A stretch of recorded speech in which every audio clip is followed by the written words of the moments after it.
नमस्कार, मैं हूं अंकुर और आप देख रहे हैं सत्यहिंदी.com। सत्य हिंदी का एंड्रॉइड ऐप डाउनलोड करने के लिए डिस्क्रिप्शन में जाइए, वहां पे एक लिंक दिया गया है, वहां से आप डाउनलोड कर सकते हैं। अब एक नजर डाल लेते हैं अब तक की खबरों पर। सांसद भगवंत मान पंजाब में आम आदमी पार्टी के मुख्यमंत्री के चेहरे होंगे। पार्टी के राष्ट्रीय संयोजक अरविंद केजरीवाल ने मंगलवार को चंडीगढ़ में इस बात का ऐलान किया। केजरीवाल ने कहा कि कई लोगों ने मुख्यमंत्री के लिए मेरा नाम डाल दिया, इसलिए जितने लोगों ने मेरे नाम लिए वो संख्या हटा दी गई है क्योंकि मैं इस रेस में शामिल नहीं था। बाकी बची संख्या में 93% से ज़्यादा लोगों ने सरदार भगवंत मान को पसंद किया है। आज आम आदमी पार्टी की तरफ से पंजाब के मुख्यमंत्री का चेहरा सरदार भगवंत मान को घोषित किया जाता है। पंजाब में विधानसभा चुनाव से ठीक पहले मुख्यमंत्री चरणजीत सिंह चन्नी के भतीजे के ठिकानों पर ईडी ने छापेमारी की है। ये छापेमारी अवैध रूप से रेत के खनन के मामले में की गई है। इससे पहले भी चुनाव से ठीक पहले केंद्रीय एजेंसियां विपक्षी दलों के नेताओं के ठिकानों पर छापेमारी करती रही हैं। मुख्यमंत्री चन्नी के भतीजे का नाम भूपेंद्र सिंह हनी है। हनी के घर और 10 अन्य जगहों पर छापेमारी की गई है। ईडी ने इस मामले में मनी लॉन्ड्रिंग के तहत केस दर्ज किया है और वो आगे की जांच कर रही है। क्या चरणजीत सिंह चन्नी को ही कांग्रेस पंजाब में अपने मुख्यमंत्री के चेहरे के तौर पर आगे कर रही है? ये बड़ा सवाल कांग्रेस के आधिकारिक राष्ट्रीय ट्विटर हैंडल की ओर से जारी किए गए एक वीडियो के बाद चंडीगढ़ से लेकर दिल्ली तक पूछा जा रहा है।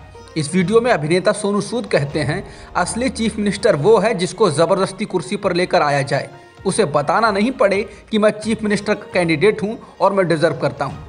वीडियो में सोनू सूद आगे कहते हैं, ऐसा शख्स जो बैक बेंचर हो उसे पीछे से उठाकर लाया जाए और कहा जाए कि तुम डिजर्व करते हो और वो जो बनेगा वो देश बदल सकता है। असली कहानी इसके बाद शुरू होती है। वीडियो में इसके बाद मुख्यमंत्री चरणजीत सिंह चन्नी दिखते हैं और उन्हें चुनाव सभाओं में लोगों से मिलते जुलते और आम लोगों के बीच खाना खाते हुए दिखाया गया है। बता दें, सोनू सूद की बहन मालविका सूद कुछ दिन पहले ही कांग्रेस में शामिल हुई हैं और पार्टी ने उन्हें मोगा से उम्मीदवार बनाया है। उत्तर प्रदेश में हर 10वीं सीट के नतीजे 5000 वोटों के इधर से उधर जाने से बदल सकते हैं। 2017 विधानसभा चुनाव के नतीजों के विश्लेषण से पता चला है कि उत्तर प्रदेश में 403 सीटों में से 47 सीटों पर जीत हार 5000 से कम वोटों से हुई थी। बता दें, लाखों मतदाताओं वाली इन सीटों पर 5000 का अंतर बहुत ही कम है। यूपी में 5000 से कम मतों के अंतर से तय की गई 47 सीटों में से भाजपा ने सबसे ज़्यादा 23 सीटों पर जीत दर्ज की थी, जबकि 15 पर दूसरे स्थान पर रही थी। सपा ने 13 सीटों पर जीत हासिल की थी और 17 में उपविजेता रही। बसपा 8 सीटों पर जीती, वहीं कांग्रेस, राष्ट्रीय लोक दल और अपना दल सोनीलाल को एक सीट मिली थी। यही नहीं, 47 में से 8 सीटों पर जीत का अंतर तो केवल 1000 वोटों से भी कम का था। इनमें से भाजपा ने सबसे ज़्यादा 5 सीटें जीती थीं, जो सीटें हैं डुमरियागंज, मीरापुर, श्रावस्ती, मोहम्मदाबाद गोहना SC और रामपुर मनिहारन। सबसे कम वोटों से जीत हार डुमरियागंज में हुई थी, जहां बीजेपी के राघवेंद्र प्रताप सिंह ने बसपा की सैयदा खातून को महज 171 मतों से हराया था। यूपी की ही तरह पंजाब में भी कुल विधानसभा की 117 सीटों में से 26 सीटों पर 5000 से कम वोटों ने पिछले चुनाव में जीत हार का फैसला तय कर दिया था। इन सीटों में से सबसे अधिक कांग्रेस ने 11 सीटें जीती थीं, जबकि श्रोमणी अकाली दल यानी शियद को 7, आम आदमी पार्टी को 6 और भाजपा ने 2 सीटें जीती थी। बीजेपी से निष्कासित किए गए मंत्री और उत्तराखंड के कद्दावर नेता हरक सिंह रावत को लेकर अब कांग्रेस के भीतर में घमासान मचा हुआ दिख रहा है। हरक सिंह रावत कह चुके हैं कि वो कांग्रेस पार्टी में शामिल होंगे। हालांकि प्रदेश कांग्रेस में उनको शामिल करने को लेकर मतभेद हैं और कहा जा रहा है कि उनके पार्टी में शामिल होने के विरोध में कांग्रेस नेता हरीश रावत केंद्रीय नेतृत्व के सामने अड़ गए हैं, तो वहीं प्रदेश नेतृत्व का एक वर्ग इसका समर्थन कर रहा है। बता दें, एक समय हरक सिंह रावत ने ही हरीश रावत की सरकार को गिराने में महत्वपूर्ण भूमिका निभाई थी। उत्तराखंड के पूर्व सीएम हरीश रावत के करीबी सूत्रों ने कहा है कि उन्होंने केंद्रीय नेतृत्व को अपने विचारों से अवगत करा दिया है। मुंबई पुलिस की साइबर सेल ने सोमवार को बुल्लीबाई ऐप मामले में गिरफ्तार तीनों की जमानत याचिकाओं का विरोध करते हुए कहा कि जांच से पता चलता है कि आरोपी सुल्ली डील ऐप मामले में भी शामिल थे। बुल्लीबाई ऐप मामले में विशाल कुमार झा, श्वेता सिंह और मयंक रावत की जमानत याचिकाओं का विरोध करते हुए मुंबई अपराध शाखा के साइबर सेल ने मुंबई की एक अदालत के समक्ष जवाब दाखिल करते हुए कहा कि प्रारंभिक जांच के अनुसार आरोपियों ने नीरज बिश्नोई की मदद से अपराध किया है, जिसे बुल्ली बाई ऐप बनाने के मामले में दिल्ली पुलिस ने गिरफ्तार किया है। पुलिस ने अदालत से तीनों आरोपियों की जमानत याचिका खारिज करने की मांग करते हुए तर्क दिया कि वो भाग सकते हैं या मामले में सबूतों के साथ छेड़छाड़ कर सकते हैं। इसके बाद कोर्ट ने मामले की सुनवाई आज के लिए स्थगित कर दी है। विश्व आर्थिक मंच के दावोस शिखर सम्मेलन में पीएम मोदी के भाषण के दौरान कथित तकनीकी खराबी को लेकर कांग्रेस नेता राहुल गांधी ने पीएम मोदी पर निशाना साधा है। राहुल ने कहा है कि इतना झूठ कि टेलीप्रॉम्प्टर भी नहीं झेल पाया। बता दें, प्रधानमंत्री मोदी ने सोमवार को 5 दिवसीय आयोजन के पहले दिन विश्व आर्थिक मंच के दावोस एजेंडा शिखर सम्मेलन को ऑनलाइन संबोधित किया, जिसमें कई अन्य वैश्विक नेता शामिल हुए। भाषण देते वक्त अचानक से कोई तकनीकी गड़बड़ी की वजह से पीएम मोदी भाषण रोक देते हैं। वो असहज हो गए। वो अपनी बाईं ओर देखते हैं। फिर पीएम परेशान होकर वर्ल्ड इकोनॉमिक फोरम के चेयरमैन क्लॉस शेवाब से पूछते हैं कि क्लॉस शेवाब जी ठीक से सुना रहा है और हमारे इंटरप्रेटर की आवाज़ भी पहुंच रही है सबको। इस पर चेयरमैन क्लॉस कहते हैं कि आवाज़ आ रही है, हम आपको सुन सकते हैं मिस्टर प्राइम मिनिस्टर। इसके बाद पीएम मोदी फिर से अपना संबोधन शुरू करते हैं।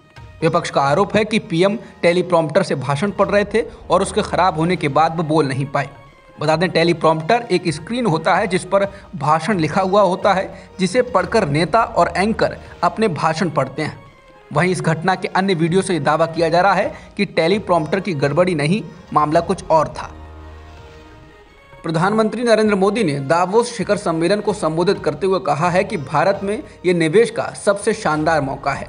भारत के लोगों में नई तकनीक को अपनाने में महारत हासिल है। यहाँ उद्यमियों की जो क्षमता है वो हमारे ग्लोबल पार्टनर्स को नई ऊर्जा दे सकती है। प्रधानमंत्री के कहने का आशय ये था कि भारत का एक बड़ा बाजार है और विश्व की कंपनियों को यहाँ अवसर तलाशने के लिए निवेश करना चाहिए। पीएम मोदी ने कहा कि कोरोना के इस समय में हमने देखा है कि कैसे Bharat one earth one health के विजन पर चलते हुए अनेक देशों को ज़रूरी दवाइयाँ देकर, वैक्सीन देकर करोड़ों जीवन बचा रहा है। अब 12 से 14 साल की उम्र के बच्चों को भी वैक्सीन लगाए जाने की तैयारी है। National technical advisory group on immunisation के चेयरमैन डॉक्टर NK अरोड़ा ने टाइम्स ऑफ इंडिया को बताया कि इस आयु वर्ग के बच्चों को फरवरी के अंत में या मार्च की शुरुआत में वैक्सीन लगानी शुरू हो जाएगी। डॉक्टर अरोड़ा ने बताया कि उनका लक्ष्य 15 से 17 साल के सभी 7.4 करोड़ बच्चों को जनवरी के अंत तक वैक्सीन की पहली डोज देने का है। उसके बाद दूसरी डोज को फरवरी की शुरुआत में देकर महीने के अंत तक इस आयु वर्ग के सभी बच्चों को दूसरी डोज लगाने का काम पूरा कर लिया जाएगा। डॉक्टर अरोड़ा ने कहा कि उसके बाद हम 12 से 14 साल के बच्चों का टीकाकरण शुरू करना चाहते हैं और ऐसा फरवरी के अंत या मार्च की शुरुआत में होगा। बीते 24 घंटों में कोरोना संक्रमण के 2,38,018 नए मामले सामने आए हैं और 310 लोगों की मौत हुई है। कल कोरोना के 2,58,089 मामले सामने आए थे। बीते दिन भी कोरोना के नए मामलों में कमी आई थी। इससे पता चलता है कि कोरोना के मामलों में गिरावट आ रही है। हर दिन का पॉजिटिविटी रेट 14.43%, जबकि साप्ताहिक पॉजिटिविटी रेट 14.92% है। एक्टिव मामलों की संख्या 17,36,628 है। कोरोना से सबसे ज़्यादा प्रभावित राज्यों में महाराष्ट्र और दिल्ली हैं। हालांकि इन दोनों राज्यों में भी संक्रमण के मामले गिरे हैं। महाराष्ट्र में बीते 24 घंटों में 31,111, दिल्ली में 12,527 मामले सामने आए हैं। उधर ओमिक्रॉन के मामलों का आंकड़ा बढ़कर 8,891 हो गया है। भारतीय फिल्मों के सुपरस्टार धनुष और उनकी पत्नी ऐश्वर्या रजनीकांत ने अलग होने का फैसला किया है। अभिनेता ने इस बात की जानकारी सोमवार को सोशल मीडिया के जरिए दी। धनुष ने अपने और ऐश्वर्या रजनीकांत के अलग होने की जानकारी देते हुए लिखा, दोस्त, कपल, माता पिता और एक दूसरे के शुभचिंतक के तौर पर 18 सालों का हमारा साथ, ये सफ़र विकास, समझ, समायोजन और अनुकूलन का रहा। आज हम ऐसी जगह पर खड़े हैं जहां हमारे रास्ते अलग हैं। धनुष ने ऐश्वर्या रजनीकांत का जिक्र करते हुए पोस्ट में आगे कहा, एक कपल के तौर पर मैंने और ऐश्वर्या ने अपने रास्ते अलग करने का फैसला किया है और एक दूसरे को अच्छे से समझने के लिए समय निकालने का निर्णय किया है। कृपया हमारे फैसले का सम्मान करें। अब तक की खबरों में इतना ही। बाकी खबरों के लिए बने रहिए सत्यहिंदी.com के साथ।